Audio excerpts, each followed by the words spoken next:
Здравейте, вие сте с Таро Знание и аз съм тук, за да ви вкарам в темата, която е за месец март, какво ни очаква, като съм подготвила 3 избора. Ако не сте попадали някъде в другите ми канали, в TikTok или в Instagram, то тук може сега да паузнете видеото и да си харесате някои от трите избора, които ще разгледаме малко по-подробно.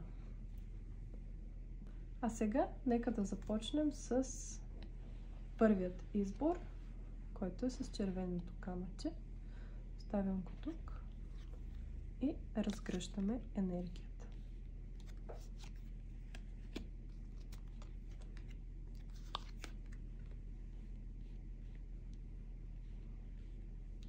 Да не пречи. Така. Така.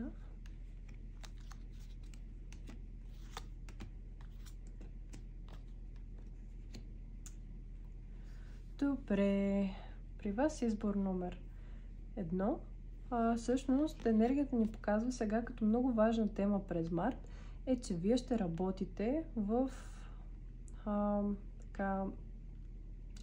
вътрешно ниво. Много работа ви чака в вътрешен план, тъй като ще имате много голям казус, който ще трябва да прескочите, ще трябва да промените своята гледна точка. The Hangman и осмица пентакли ни говорят за вътрешна работа, работа върху нашите възгледи, погледа ни върху живота и така нататък. Нека да видим какво повече ни разкриват картите. Всъщност тук имаме силата и The Hierophant, висшия жрец, които заедно с The Hangman образуват така 3 големи аркана в цялата горна редица, което означава, че това наистина ще ви е една така повратна точка, много важен момент през март месец, като силата, самото име говори на картата, ще ви е необходимо така да изкарате от себе си доста сила, за да се справите с тази ситуация, но доколкото виждам, тук от картите на ключовете, самия процес няма да бъде сложен. Самия процес ще мине много леко, тъй като тази карта е обърната, съответно това е рицар мечове. Тя е обърната и дава по-лека енергия. Няма да трябва да блъскате стената и така нататък. Не, напротив, доста по-леко ще мине. За това, което ви трябва сила, всъщност ще бъде по-трудно да започнете, да направите това начало. Да встъпите просто в самия процес. Това ще е най-тежкото нещо, тъй като тук видях и тройка мечове, която карта говори всъщност за разбитото сърце, за негативни емоции и чувства. Затова предполагам, че по-скоро тази сила ще бъде необходима да се справите, да се сблъскате пряко с тези спомени, които са ви наранили, наранили са ви вас и са ви разбили сърцето, което всъщност не е от най-приятните неща, ако трябва да се сблъскаме отново с тях, но в случая ще е нужно за самия процес. И тук ни дава картите отново на ключовете, ни дават първа енергията на паш пентакли и след това на асо жезли.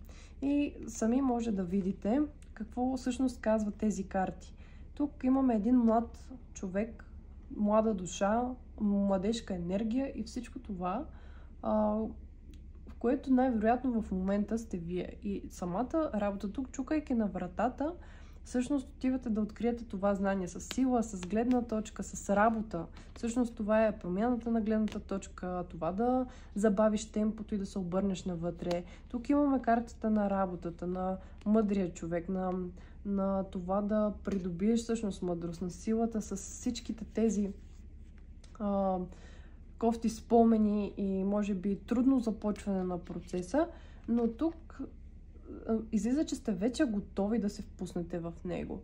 Това означава, че сте готови наистина да се сблъскате, колкото и сложно и трудно да ви изглежда, вие сте готови за това. И крайният резултат по-скоро излиза като вече човек, който не да чука, той вече може да отвори. Това е картата на успеха, абсолютното да, това, което ви насочва към това да придобиете тази мъдрост и да вземете този урок на вътрешно ниво, който трябва да научите.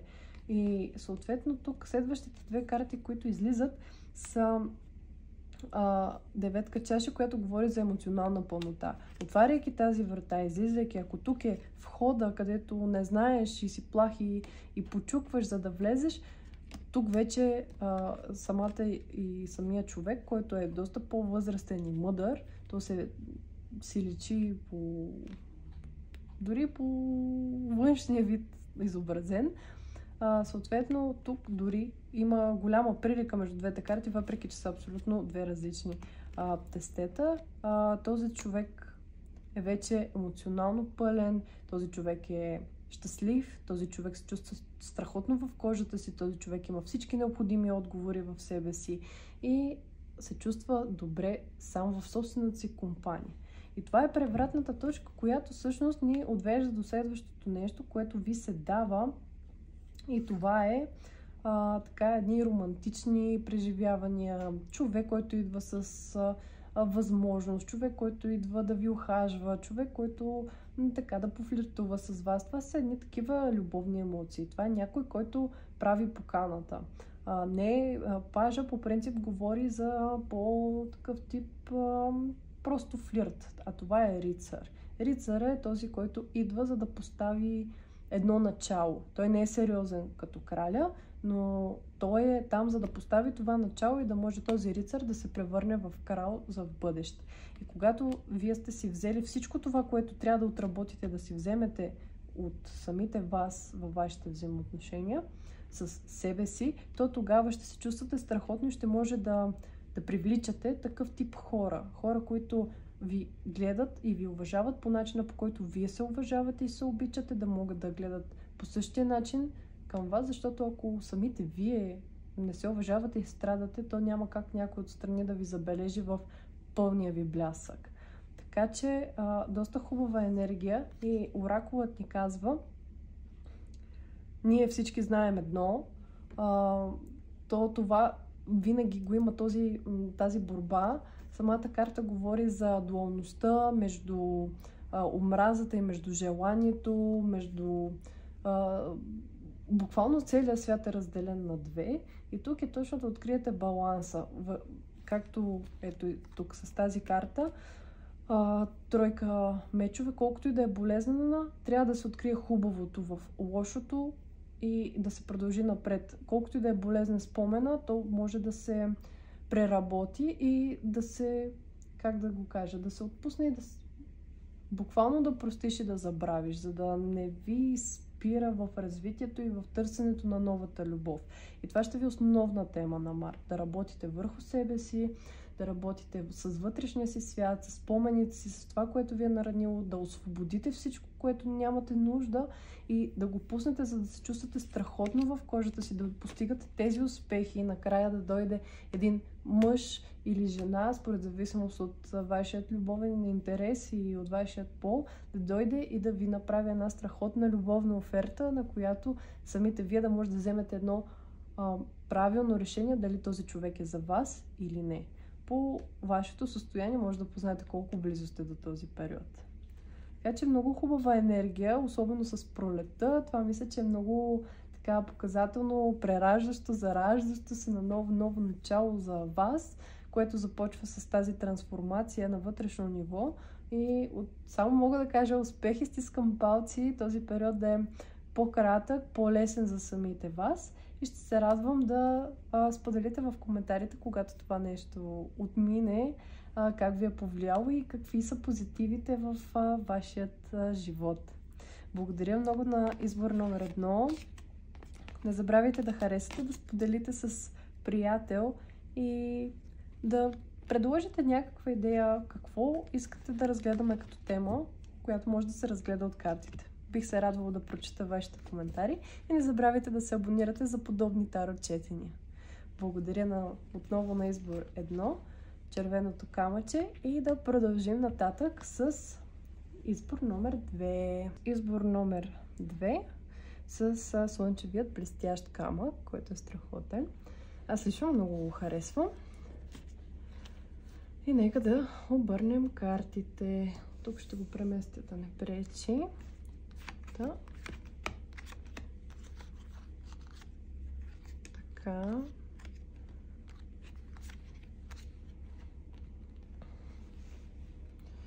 Добре.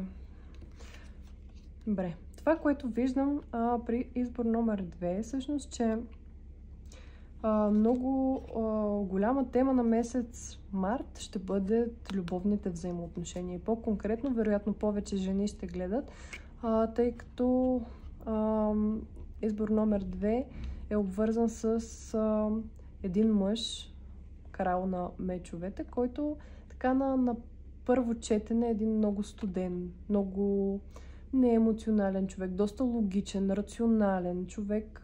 Това е свързано с стихията въздух. Може да бъде самият мъж в енергията или съответно зодия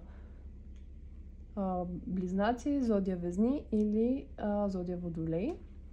Тоест да притежава и голяма част от техните качества, като това да е доста комуникативен, но малко по-отдръпнат, чисто емоционално, да е новатор, да открива, да има много приятели, да е дори понякога леко бунтар. Тук и може да видите и самата карта.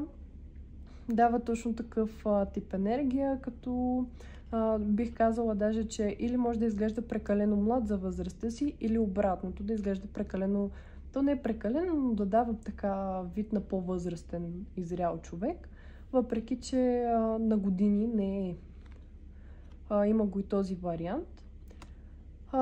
Вероятно обича високи места, тип планини. Тук, понеже виждам планини, може да обича по-нестандартни тип облекло и хобита и всякакви неща, да е по-нестандартен. И така, това мисля, че е достатъчно, което дава като информация за самия човек. Вие ще си го познаете кой е. Но това, което също ми направи впечатление, че тук за втори път и с картата на ключовете се преповтаря енергията на любовниците, което определено показва, че това ще бъде ваша основна тема за любовта и конкретно обвързано към този мъж за месец март. Съответно, на което може да се каже буквално с две думи, е, че вие изпитвате доста страхове и сте доста наранени в тази връзка. Ако не е все още връзка, защото го има този вариант да очаквате да започне, то го чувствате някак несправедливо всичко това, което се случва между вас, тъй като смятате, че в повечето случаи вие давате повече, отколкото получавате. И най-вече искате да гледате към бъдещето, да имате конкретика, какво ще се случва, докато той, както казах, е в такава енергия. Може да не е от тези зоди, но е в такава енергия, която е по-студена, по-дистанцирана, по-логична. Съответно, някакси, колкото и да е комуникативен, с вас не иска да говори на тези теми за бъдещето, за това какво ви предстои, ще бъдете ли заедно, ще градите ли нещо, какво се случва, и тази цялата неяснота ви докарва доста страхове. Доста тежко се чувствате, някак си все едно сте блокирали, не е като и да приключите взаимоотношенията, както и да се чувствате, не е като да направите някаква крачка, буквално като някакъв блокаж, който ни напред, ни назад, малко в патова ситуация, и всичко това смятате за несправедливо и много, как да го кажа, чувствате се все едно от него зависи всичко, но той не иска да направи нищо и това вас ви съсипва. Искате просто да видите ясната картина за бъдещето. Имате ли бъдеще заедно или не? Съответно, ако нямате, да не си губите времето. Ако имате, да знаете, да сте спокойни, да направите нещо по въпроса, и всичко това много ви обърква. И от друга страна, ще има случаите, в които може би ще сте го питали, той ви е отрязал да ви говори за вашите взаимоотношения за бъдеще, и ще има случаите, в които това е просто в главата ви, имате някакви очаквания и те не се случват по начина, по който вие желаете, което също много може да ви разочарова. Тук от тези карти на ключовете излизат паш на чашите, която много често говори за това, че има такива, как да го кажа, елементи любовни закачки, има това да сте по-интимни, но за момент вие го чувствате сякаш той ви разиграва, не получавате това, от което имате нужда. Не като да сте във връзка, но ще се видите да преспите заедно някъде, например, може да е просто едно цвете за празник, да вечеряте заедно, но след това сякаш изчезва и не продължава тази тенденция да се развива тези отношения и това ви обърква толкова много. И тук имаме една петица пентакли, това е четворката, която говори за страхове. Тук с петицата ми идват две неща, които, всъщност даже три неща, които мога да кажа, че всъщност в тази енергия може да е първо вашият човек. Самия той дори може да има здравословен проблем, може да се притеснява, да става въпрос дали за его, в което да не ви казва, може да става на въпрос за това, че не знае какво точно се случва, иска да бъде самия той спокоен за своето здравословно състояние и чак тогава да взима каквито и да било други решения за друг човек. Особено ако самия той се е притеснил, че може да е нещо по-сериозно, да не подлъгва или да не влиза в отношения, в които да наранява друг човек. Има го и този вариант. Другия вариант е вие да проявявате тази енергия и буквално да се разболявате от любов. Какво имам предвид? Всички тези емоции, негативни чувства, които изпитвате в момента, като несигурност, като страхове, като на тежест, за това, че не знаете, несправедливо. Всичкото това така ви е обгърнало като една сива мъгла в главата, че въобще не може да се радвате на живота в какъвто и да е аспект, на малките неща или на всичко останало, което ви се случва и сте насочени изцяло към негативното и това абсолютно може да прояви във вас този елемент на разболяване наистина на физическо ниво. Тук и сега да имате нужда да си почивате повече, да кашляте и така нататък. Така че по-скоро като съвет идва картата на оракула, която казва за кураж и говори за това да не се спирате, да не как да го кажа, да не се вкарвате в цялото това нещо, а по-скоро се отдръпнете. Отдръпнете се от ситуацията и изчистете мислите си. По някакъв начин така да успокоите ума, излезте на разходка, излезте с приятели, направете нещо, което обичате, така че самите вие да се успокоите и да разчистите мъглата от главата си, за да може наистина ясно да видите цялостната ситуация. Тогава може да бъдете полезни както за себе си, така и за вашият партньор или бъдещ партньор, потенциален, и да видите дали той има нужда от кураж, дали той има нужда, ако наистина има някакво здравословно състояние или някакъв друг проблем, да му помогнете да му влезете в положение или съответно да успеете да излекувате себе си, да не достигате до този момент, в който вие да се разболявате. Защото това по никакъв начин няма да ви направи пълноценни както за вас, така за човека от среща, така и за вашите взаимоотношения. Така че март месец по-скоро ще бъде ориентиран, за да може да бъдете абсолютно пълноценни в тези взаимоотношения, които излизат. И те излизат двойно. Те излизат двойно потвърдени от две различни тестета карти, които са очевидно силни и вероятно от двете страни. Просто отдръпнете се от негативните мисли. Отдръпнете се така, че да се заредите позитивно и да може да бъдете максимално обективни в ситуацията и да дадете и на себе си, и на човек отсреща това, от което има нужда. Надявам се да ви е било полезно. Благодаря на избор номер 2 на Слънчевото камъче и ще се радвам да споделите дали ви резонира, как се чувствате от тази информация и съответно, разбира се, не забравяйте да ме последвате, да се абонирате. Ще оставя и за другите канали отдолу информация, ако искате и там да ме последвате и съответно да споделите каква друга тема бихте искали да разгледам. Благодаря отново на избор номер 2, Слънчевото камъче, и нека да преминем нататък към последния избор номер 3. Така, да продължим с избор номер 3. Зеленото камъче. Така.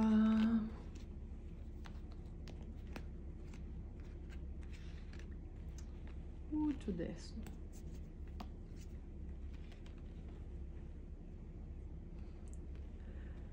Чудесно. Значи, тук виждам, понеже така я обърнах, The Hermit излиза тук като основна енергия, която означава, че подобно на предишните избори, там по-скоро трябваше да се влиза навътре към себе си, да се осъзнават някакви неща, да се затвори малко тип изолация, работа със себе си. Тук по-скоро излизате от този процес.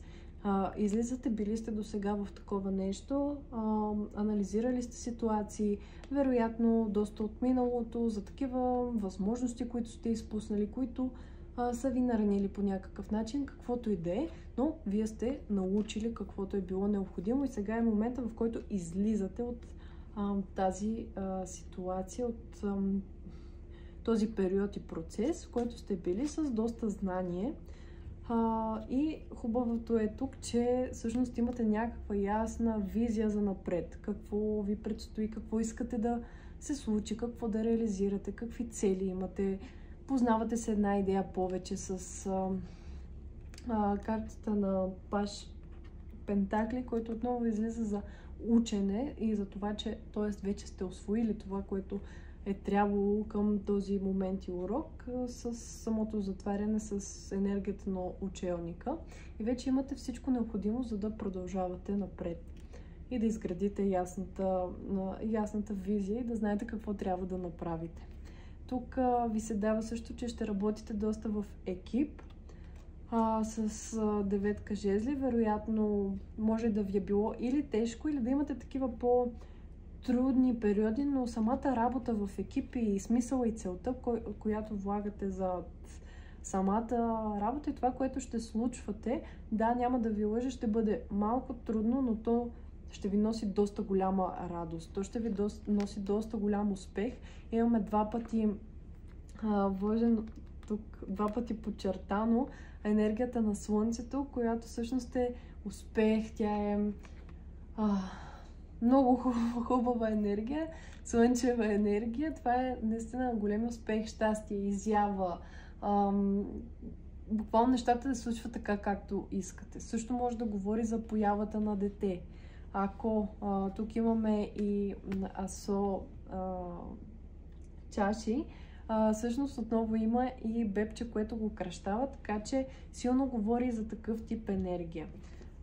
Картата Оракул говори за changing bodies и то буквално може да означава въплъщаването на нова душа в ново тяло или прераждането в смисъла на обновлението на това, което си научил и пуснал като неща, които вече не служат. В случая много, много силно ми дава енергията на децата, на това, на появата на едно дете.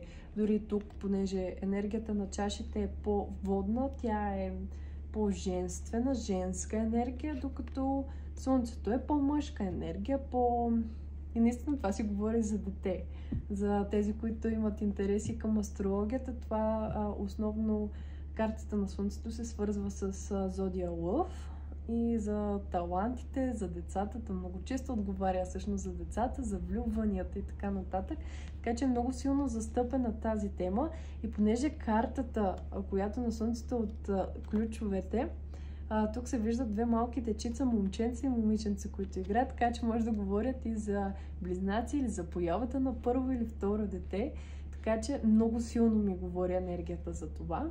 А също така е възможно да започнете някакъв нов проект, вероятно с семейството си или заради семейството си, някакъв семейен бизнес, пак да не се преповтарям, бременност, поява на дете, нови таланти, да откриете нови хобита, всичко, което може да е ново и да ви носи успехи и щастие, то в момента е точно такъв период, тръгвайки напред в бъдещето и това ще е тема на целия март месец и след това съответно ще се задвижи, така да се каже, колелото да се постигат тези неща и оттам нататък продължава се такава хубава енергия. Така че като за край енергетиката на номер 3 е може би как да го кажа, тя е ориентирана по-скоро към брането на плодовете от труда, който сте свършили докато другите тепърва влизат в това да работят, за да могат да си оберат после плодовете. Така че чудесно свършена работа, ще бъдете наградени съвсем скоро за това. Така че нямам търпение да споделите какво ви е донесла Вселената, енергията и съдбата с всичко това през март месец, което сте си изработили. Така че нямам търпение да споделите в коментарите. Също така може да напишете нещо, което, как да го кажа, някоя тема, ако искате да разгледаме по-подробно, да видим, и може естествено да се разгледа от тарото. Ще се радвам като предложение, би ме улеснило и мен. И като цяло, освен успех и щастие, не знам какво повече да ви пожелая. Може да се абонирате и да споделите с приятели, бих се радвала.